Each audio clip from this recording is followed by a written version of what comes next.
when he first started following you on social media, were you like, oh my God, LeBron James is following me? When he and first started following me, or when he unfollowed me? Oh, did he unfollow you? Did you meet Khloe Kardashian this season? I did. I met her my first year, actually, which is a horrible story in itself because I totally messed up my on-air.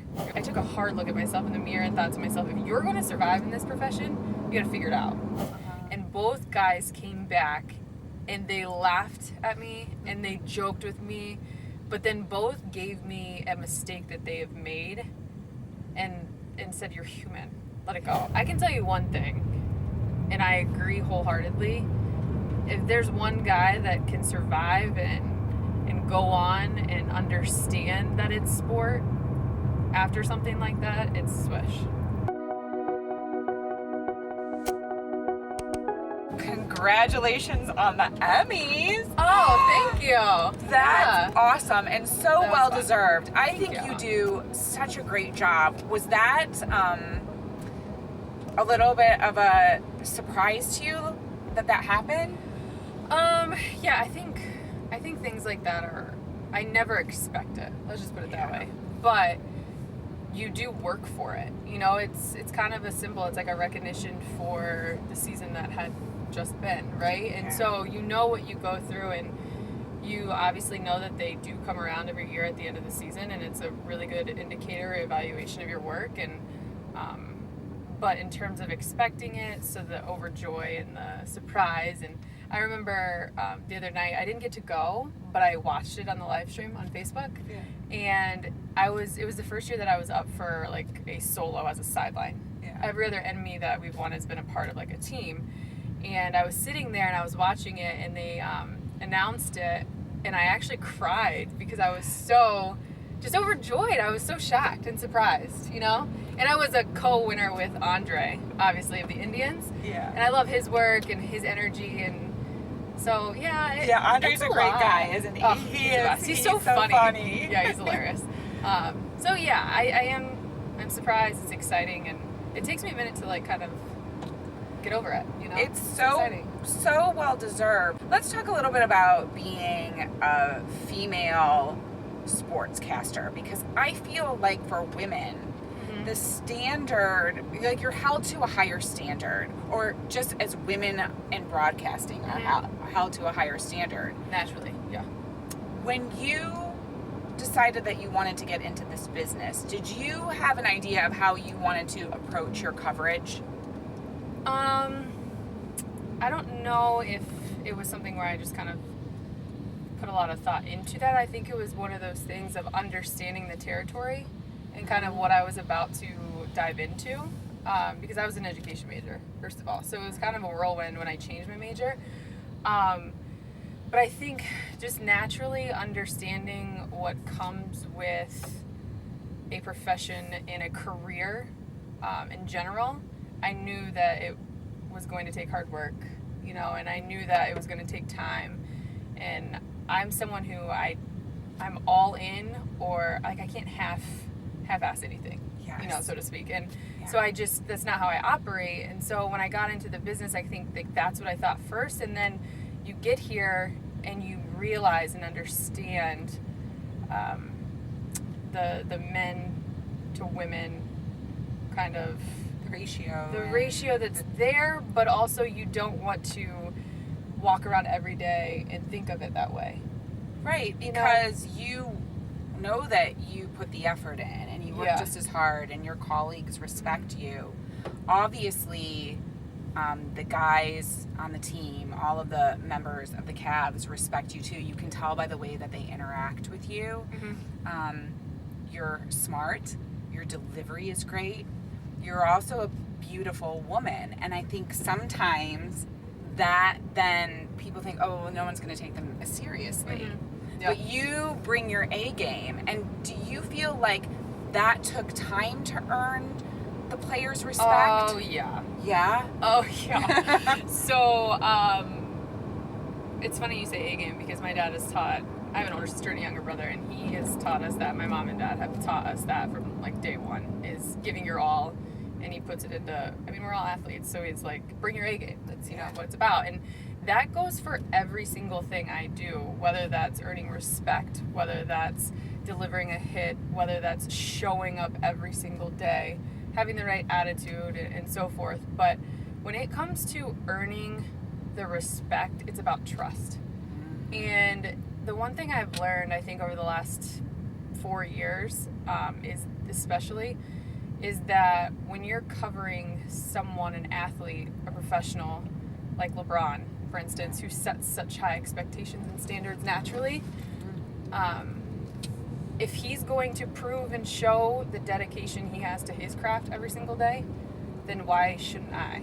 Yeah. You know, and I think that was the biggest thing for me. And it's actually the Miami Heat sideline reporter. I reached out to him right away, Jason Jackson, when LeBron decided to come back. And I just kind of asked the key to dealing with a superstar like that, right? And I wanted to be prepared. And he said, be present. And I didn't fully understand at the time what that meant, but as the days went on, I quickly learned that the more you're present and the more that you're around and you show that you care just as much about your craft as he does his, for example, it pays off. And there's a lot of days where, for instance, I mean, I don't know how many people know this, but about me, like, I get paid per game, but I go to practice every single day. I go to shoot-arounds every day. I travel with the team.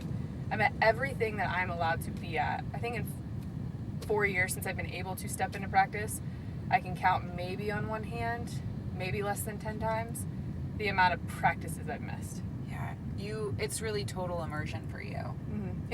It's huge. And not only that, but it's not like I have to be there. When you're around it, you want to be there. You want to be a part. And when you're not, you feel like you're missing something. Like, that's what kind of has been cool about not only Fox Sports Ohio and the appreciation for, you know, us as broadcasters for McLeod, you know, when we are able to be there every single day, but the team and the organization working with the Cavs, they have such a positive, and I truly mean this, they have such a positive energy and outlook and appreciation for people and individuals that come through their doors, and you want to be a part of that. So I would imagine it's not lost on you who you've been able to cover for this period in your career, right? That you're covering one of the greatest, some might argue the greatest. Mm-hmm. That could be debated till the end of time, but no doubt, I mean, LeBron is superhuman. Mm-hmm. And he's been surrounded by a lot of talent along the way. Was it intimidating to cover him and interact with him at first? Well, you know what's so funny is my first year was Kyrie's second year. Okay. And so I even remember then reaching out and just asking people that I could within the organization who had been around them, you know, how do you handle talents, rare talents like this? And so I kind of got my feet wet with Kyrie because he was not only was he professional, but he also had a standard, but he was young in the league at the time, right? And so there was some practice there. And then LeBron did come back, and I'll never forget the first time I had to interview him was preseason in Cincinnati. I remember what I was wearing, everything, because I was sweating. I wore royal blue that night. And I'm like, what are you doing, Allie? I was sweating. And I had 4 questions, and humble brag, I delivered them and was able to breathe and felt good about it. And the next day, he told me that I did a great job. LeBron did with that. And so I was like, okay, now I can breathe. But the challenge with him is being different every single time you get a chance to talk with him. You know, you got to be yourself, but at the same time, here's a guy that has heard, seen, been through, done everything that you can think of. Mm-hmm. So how do you be different? You know, how can you find that question that maybe he hadn't heard of just yet, or that makes him kind of think a little bit harder? Because do you think he likes to be challenged when he's questioned? Not challenged in terms of meaning like putting him on the spot, but making him think more. Oh yeah, I think that guy lives for a challenge. No matter if it's what kind of coffee he drinks, how different he can be with that, which I don't think he drinks coffee, but to what he handles on the hardwood. And I think that comes with the media and every question that he professionally answers all the time. I think he loves that. So if I were like being a little bit fangirlish, or I don't know if you felt fangirlish, when he first started following you on social media, were you like, oh my God, LeBron James is following me? When he and first liking my started following pictures? me, or when he unfollowed me? Oh, did he unfollow you? Just kidding. No, this is the day and age we live in, right? So I didn't realize when he started following me. I try not to pay attention to social media, and I try not to get too high or too low about it because it can destroy you in many ways. But I remember hearing about it until the end of time, what it felt like, when he unfollowed me. And he had unfollowed so many people, and I think it was the year they won it, maybe, heading into the playoffs, and he went 0 dark 30, and it was right before then, and everyone made sure I knew that he unfollowed me. But then it's so funny because then he follows you on another social handle, and everyone tells you that he followed, you know, and at the end of the day, I go to work with this man every single day, for the most part, and I look to him as... Obviously, he is the standard. He's up here, but I'm one of him. Yeah. You know, at the end of the day, and I don't fangirl about much, to be honest with you, when it comes to sports, because I think that's just the athlete and Tom girl in me. Yeah. But there are some celebrities though along the way that we've encountered that I'm kind of like, whoa. Did you meet Khloe Kardashian this season? I did. I met her my first year actually, which is a horrible story in itself because I totally messed up my on-air. It was the third game of the season. Short story. Third game of the season, we're in LA playing the Clippers at the time, and we had just played Milwaukee the night before. So it is my first season, and we start the season off with a 6-game road trip. And we start in Milwaukee Friday night, so it's my first back-to-back because then it was Friday night in Milwaukee, off in LA, and then Sunday night at Staples for the Clippers-Cavs game. And I'm sitting there behind one of the rims, and I'm preparing to do a walk-up interview with Tyler Zeller. And I decided to kind of go down early. I'm an athlete, so on time for me is like 15 minutes prior. So I go and I sit behind the basket, but I find like 3 chairs that are open in the stand. So I just sit there. And I'm preparing, and all of a sudden there's like less than 2 minutes game time and a half on the clock, and I look to my right and I double take, and I was like, oh, that's Khloe. Because at the time Lamar played for the Clippers. And I was like, finally, she's here. And I thought to myself, Allie, keep it together. And so I'm looking forward, and she's coming, and then she's getting closer, and she stops. And I was like, oh boy. And it was Malika and her and then another friend of theirs. And Malika just said, I think you're in our seats. And I was like, oh boy. So the friend kind of went off, and her and Khloe sat down, and they said hello. They were very kind. And I said, I promised myself I would never do this and be that girl, but can I get a photo? So I got a photo. It's like one of my first Instagram posts. And then I go and do the interview with Tyler Zeller.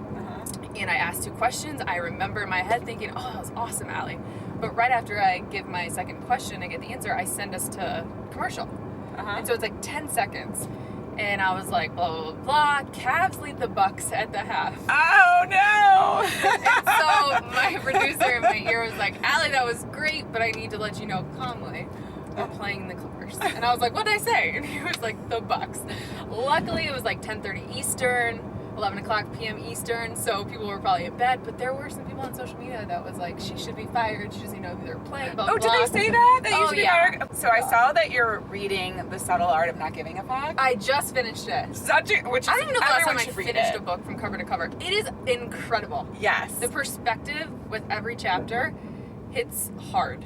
It does, from like what you should tip a person to like, oh my to really God. just what you do with negative words that are thrown your way, which in this business, when you're on television, when you're covering sports of all things too, because people are like, they love their fans, and they can call a game just as good as everybody else, right? So I mean, fans are like crazy, like in a good way, but then sometimes in a bad way.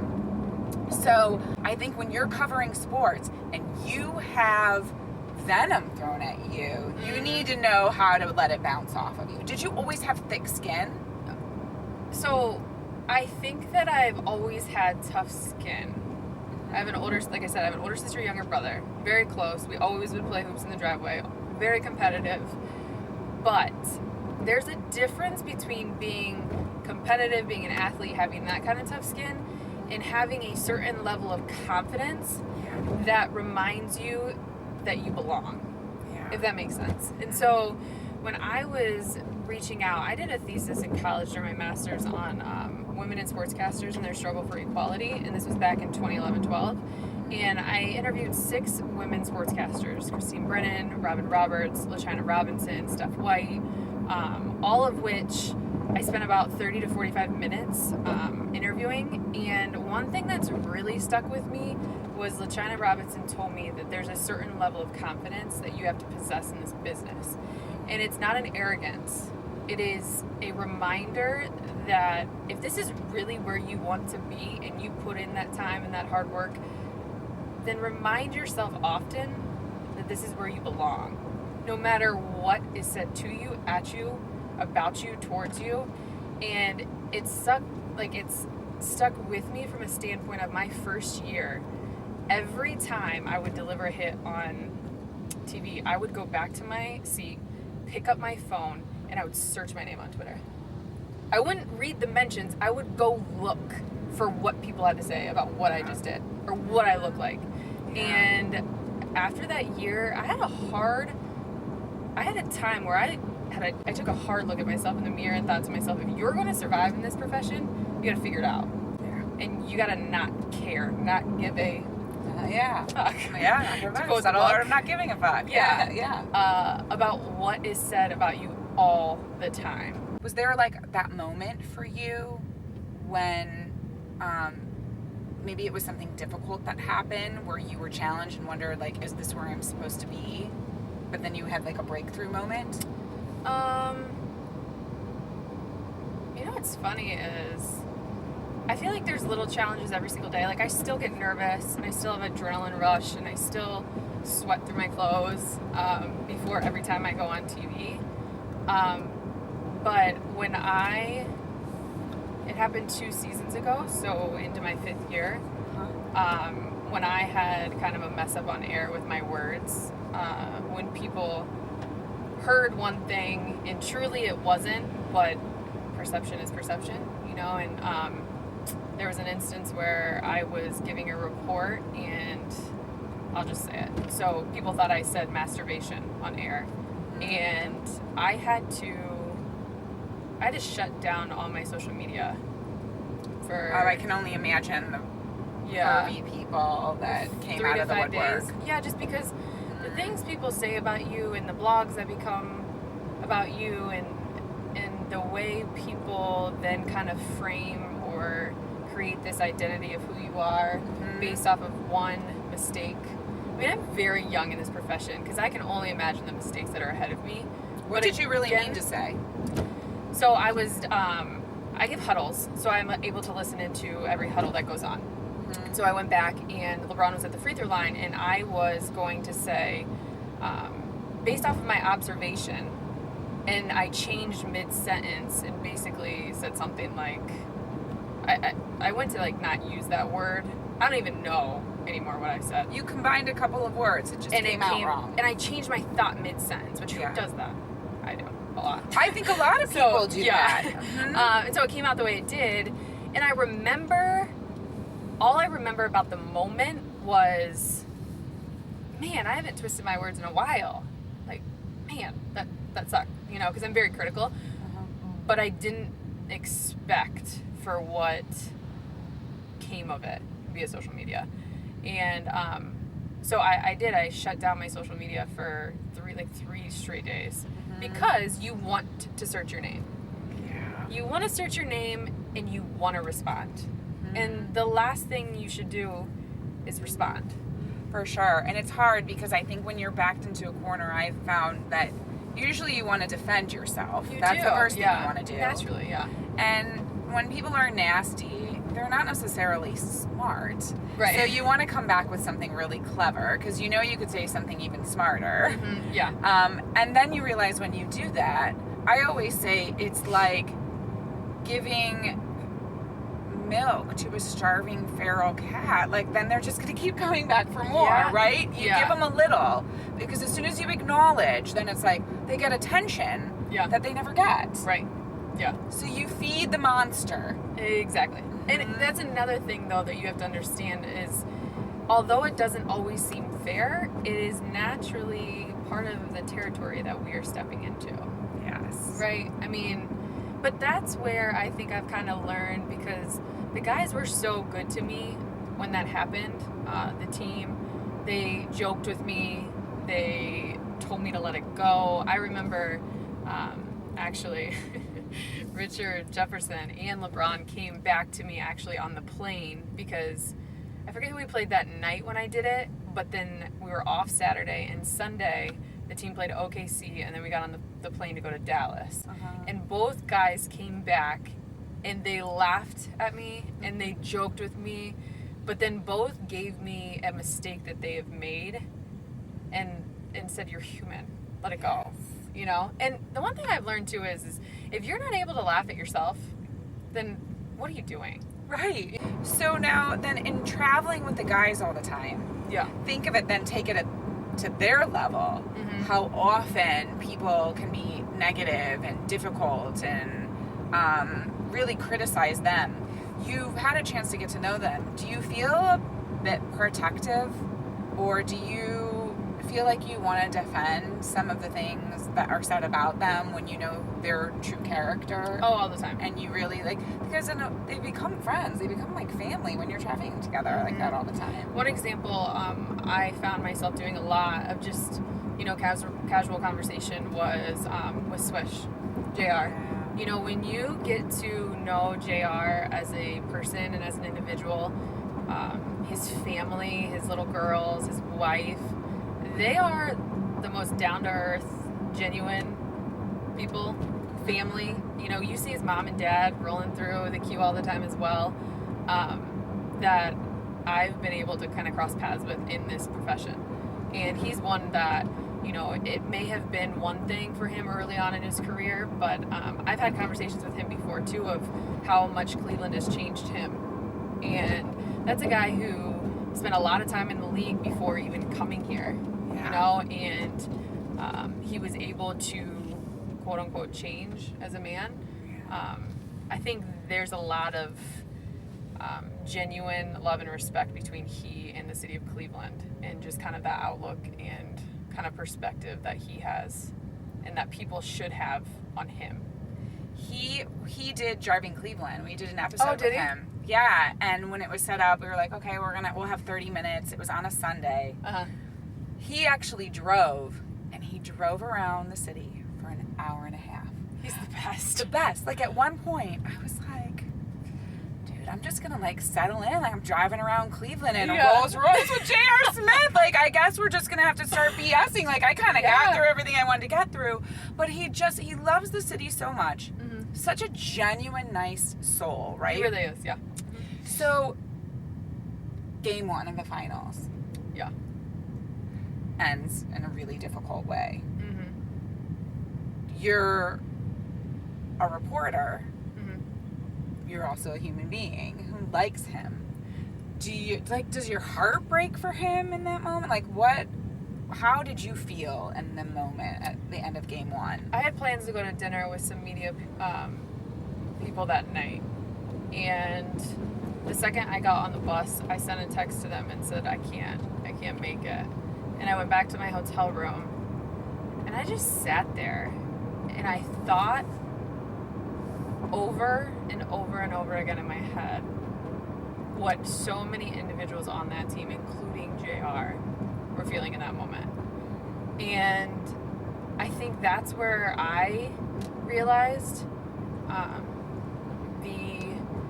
in this profession, although I cover the Cavs and I do it for an 82 game season and then whatever's next, you're supposed to be professional and you're supposed to do your job, and that's the priority. but like you said, I'm human. And I think in that moment, I felt the most human attachment to individuals through sport that I've ever felt in my profession. Yeah. I cried as if like I made that mistake. And I did it just from a standpoint of like, I have been through, like on the outside, but still kind of connected, a lot with that team and the core of that team at their highest of high when they won Game 7. Yeah. To probably experiencing, at least in a Cavs uniform, their lowest of low, right? Mm-hmm. I mean, standing in that huddle right behind JR and LeBron, just observing. It was hard. And I just felt for him in that moment because naturally I feel to an extent like a part of them, and I felt so bad for them. I can tell you one thing, and I agree wholeheartedly. If there's one guy that can survive and go on and understand that it's sport after something like that, it's Swish. And do you feel like his teammates were going to be okay with him? As people, yeah. As teammates, of course. But naturally, that's tough. It's a hard one, right? Do they look at him any different? No. I don't think that at all, because anyone could have made that mistake. Right. And so, no, I don't think there's anyone that doesn't want to talk to Swish or doesn't want to, go into battle with Swish. What would you consider one of your biggest life moments in your career? In my career? Mm-hmm. The last 2 minutes of Game 7. Mm-hmm. I think. They felt like an hour. And I actually remember saying out loud that I'm not going to be a strict professional in this moment. Yeah. And I'm going to take videos on my phone, and I'm going to celebrate, and I'm going to smile in the locker room right alongside of these guys, and I'm going to spray champagne with them, and I'm going to enjoy it with them to my extent.